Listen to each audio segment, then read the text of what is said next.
আজকে সকালবেলা খাসির মাংস লুচি দিয়ে যা খেয়েছি না, প্রায় 12-14 পিস মাংস আর 18-20 পিস লুচি। একবারে পেট ভরে খেয়েছি। একটা কে কাজ যে এখানে।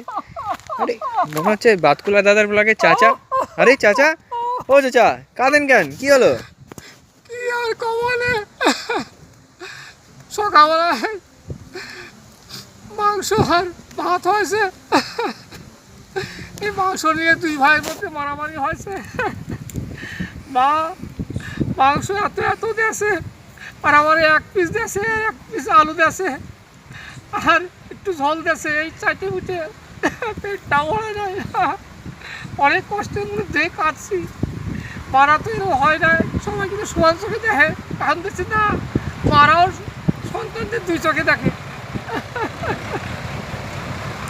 কি বলেছে? মাংস চাইতে গেলে বলেছে গুতানি দিব। বলছে মাংস চাইতে গেলে কড়াই 1 করে তোর মুখে ঢালাই দেবো। আমি তো পরে চলে এসেছি। বাটাম দিবানে।